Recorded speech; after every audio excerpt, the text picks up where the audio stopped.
I've got the arrogance. And I feel like this is the final furlong. It's like this is the last bit that needs to go, because since I've been here, I've just been wrapped in your grace and seen the love that's been around you. But I still, even just before coming in, I still get irritated sometimes with people being around you because of that. I don't know. I don't know. I was thinking about it and I was trying to work it out. Why am I still feeling this way? Yesterday I was feeling so much grace.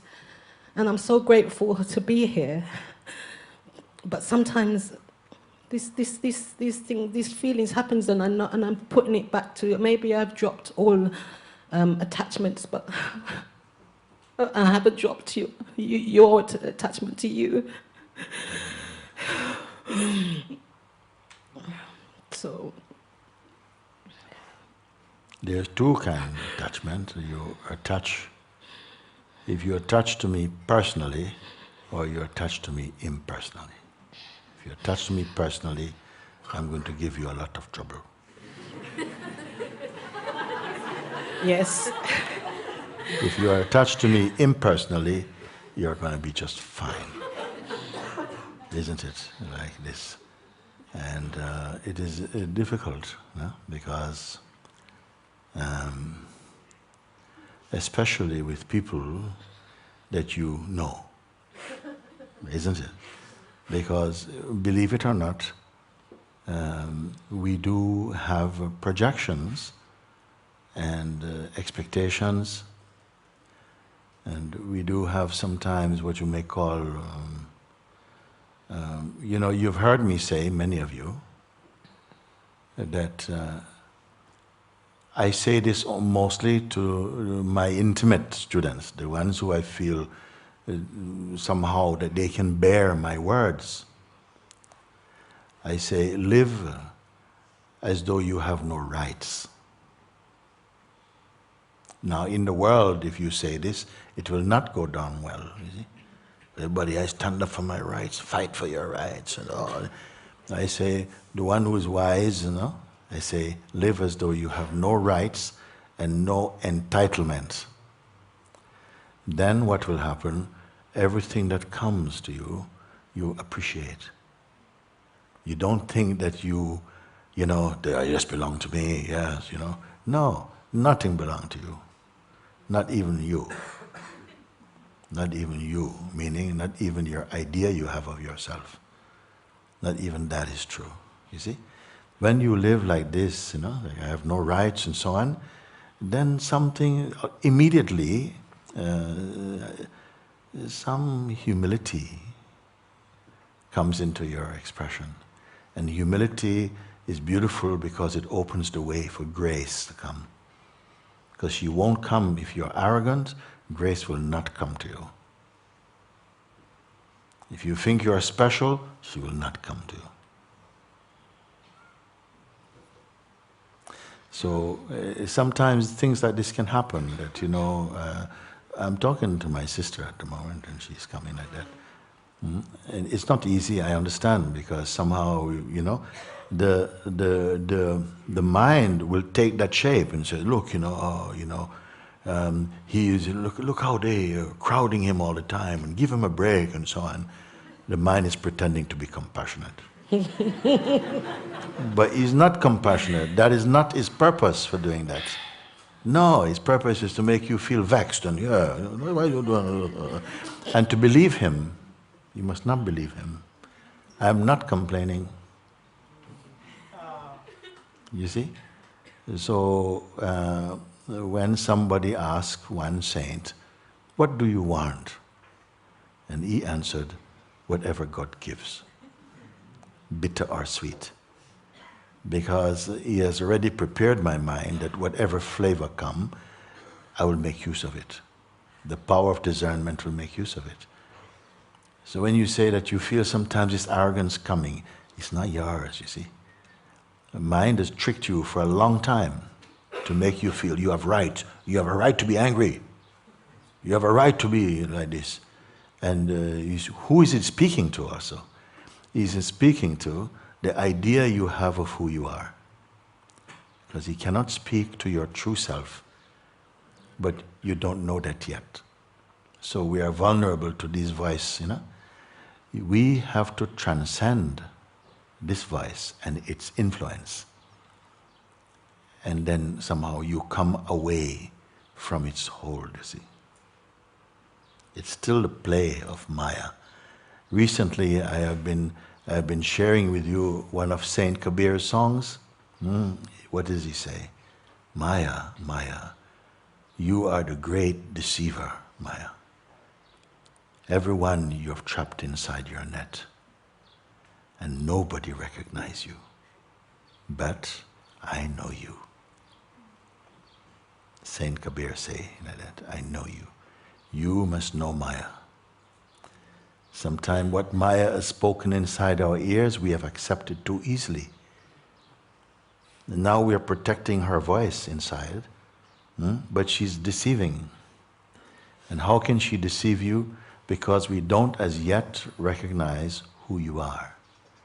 When you realize who you are in the truth, not just as an idea, not with an intellectual conviction, but with direct experience, she will lose this influence over you. For this reason you came to satsang. You see? Where does Maya come from? I want to tell you something might surprise you. Maya comes from God also. And grace comes from God. Everything comes from God. All this is God's play. Where you come from, you're also from God. But you are not Maya. You see, you have to recognize we put on this human suit to play and to experience. What I say sometimes is like consciousness, another name for God you can say, creates the sense of a problem or a challenge in order to have the experience of transcending it. We have now the challenge to transcend all our conditioning, but not to be cynical about it and not to curse anybody, but just to see it and to feel and to say, no, but that's not true. So what help do you have to do that? Because all the beings, we have all received conditioning. In the same way that all the beings living in the ocean are wet. All the beings who entered in manifestation, we are conditioned, you see. This body we need in order to have experience. This is an experience body. But the body is also experienced.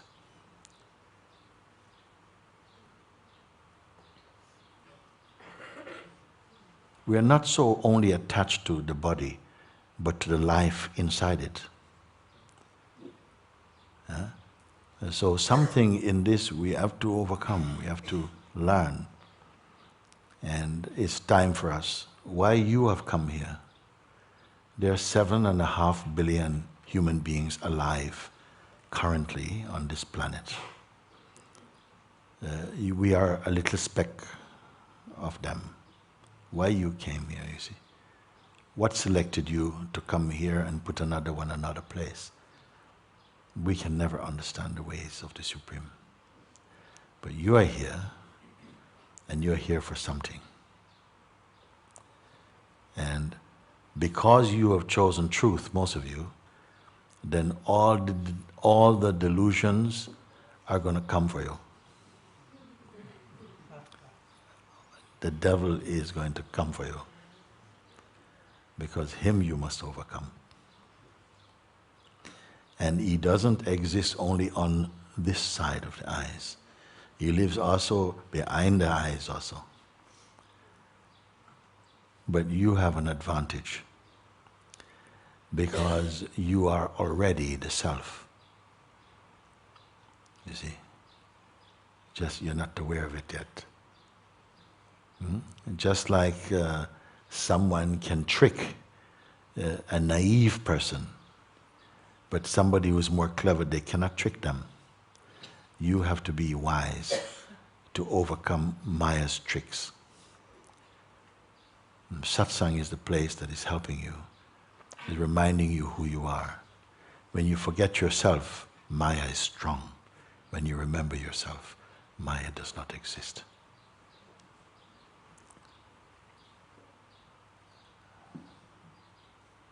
You came here now, and you're feeling all whatever has been undetected, the blind spots that has been existing in you, you're not aware of. They're coming to the surface. Is bad or good? It's good. Doesn't feel good, but it is good for the one who knows, because your beingness now is detoxing. Okay? So all this is coming up. It wants to burp out what is not harmonious. Sometimes it feels like you are going to vomit out. And nobody enjoys vomiting. We don't enjoy when we know it's going to happen. We don't enjoy it even when it's happening, but we enjoy very much when it's gone. You see? So sometimes this thing's coming up. And we have to see with each other, we have to tolerate that sometimes, something very today, and then somebody point out, Maya is in your pocket. I know it, it's gone. They're so strong, and you go back to your way of how you act, how you react, towards people or whatever. If you're feeling irritated, you might snap at them, and you go back into the same kind of behavior, and so it spills onto somebody else. Do you know what I mean? Yes, that is still the drain. You can't drain. help. Yes. Your self-image does that. The idea you have of yourself is behaving. It is the one that's acting and reacting and interacting. There's a deeper place, a knowing, which is not touched. Everyone must come to this place. You see? If you don't touch this place, then you always believe it is you. Why am I like this? And sometimes I don't want to do this, and this is happening, and so on. And so in satsang, I will guide you like that. Say, yes, the one who you're speaking as right now, this one you're speaking as, how real is it? Identify it. He said, but how can it's me? I said, no, this is just habit. Who is speaking this thing? Yes, maybe habit is speaking. Maybe habit, identity habit. How many different personalities have you put on over the years? How many different things you've called yourself? And you have outgrown them. You outgrown so many ways of behaving, and so many, just like you change fashion and you do different, you're outgrowing so many different ways that you used to say, this is me, and so on, and now you're embarrassed by them. You would not even want to show any pictures of yourself in those days. You see? In the same way, we are outgrowing certain modes of behavior, certain views we had, certain things we used to think and believe. Now they're no more. They're in the back now. We are outgrowing everything. So presently you say, yeah, but these reactions, and I'm find myself reacting. And so, what is the trouble? Identity. It's identity that makes us feel so bad about ourselves, sometimes so good about ourselves even. Identity is it, you see. And everyone is protecting identity. But identity is the one thing you must transcend. Identity gets you into a lot of trouble. The person you think you are, an action and reaction happen. It just kind of happens, to a consciousness that has been under some state of, you may say, conditioning. Conditioned behavior is unfolding, and we put this tag, it's a self onto it. I know it's not easy to convey. Even when I find things not easy to convey, is because it's not easy for you to hear them also. When more open you are to it, then the words will flow like water being poured into water. But when you don't understand, it's very difficult for the words to flow. You see? So at the moment, these things are coming up to be burped out, to come out. If you have a little earthquake in the bottom of the ocean, a lot of bubbles will come to the top. And when they reach the top, they pop and they vanish. These bubbles of all ideas and behaviors and so on, they are coming up because satsang, the grace of satsang. You see, before they used to hide in you, they found lots of places to hide in you. But now a light of grace has come and they can't hide. It's like thieves hiding in a glass house. Under the bed, but it's a glass bed. Under the carpet, glass carpet, nothing, they can't hide. So now they're coming to the surface and it doesn't feel comfortable. Why it doesn't feel comfortable? Because identity is there. You think it is you. So then shame comes, blame comes, arrogance comes, defensiveness comes, accusation comes. But if you see that, wait, it's a purification, your purification, you see, something is being healed. You see? If somebody attack you on the street and they cut you with a knife, take your money, you run away. And you go to the hospital and the doctor also cut you. But him you thank God, thank you, thank you. The intention is different. You see, suppose you smack the doctor, why you do that? So, but I have to put it together, otherwise you are going to bleed to death. Say, don't do that again. Then you're not aware of when things are painful and they're good. This is a pain that's good. When things come up and you see, but you must watch with some detachment. If you watch with identity, your eyes will not be clear. So in satsang you're told, observe all these things, but don't identify, stay detached, and then you can keep out of it. But if you identify, then you want to interfere, you want to push things about. This is challenge. You see? I see these things coming up for you, but I know quietly they're good. No? I don't want to tell her they're so good because I don't want her to be too comfortable about it. Because you also want us to get rid of them also. But it's not a bad thing. Just we don't defend. And watch the identity, because the identity wants to protect. He's protecting the enemy. Later you come to see you have no enemy. When everything becomes your friend, you will have no enemy.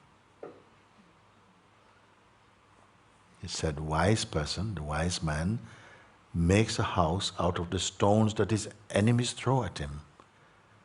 Builds a house and lives happily in the house. Maybe in one place you see one of the stones have got blood on it also. You say, I like to put this one to remember this was a very important stone for me. That stone woke me up. I put it over the front door, so I remember, yes, this one. You see? There is no one. It is impossible to wake up without some struggle and some suffering.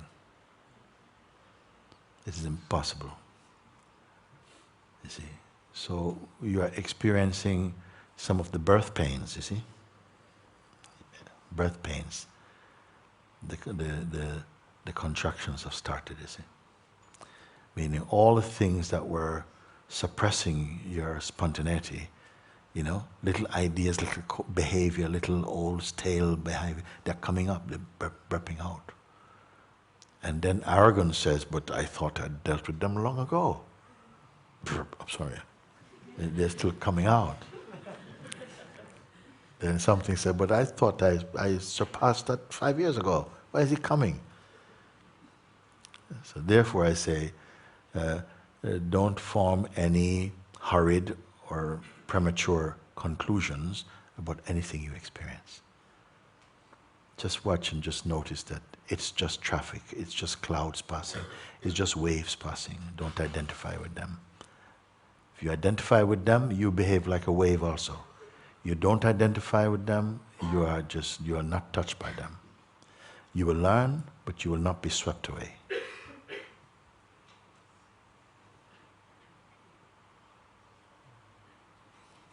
Thank you. Thank you. Very good.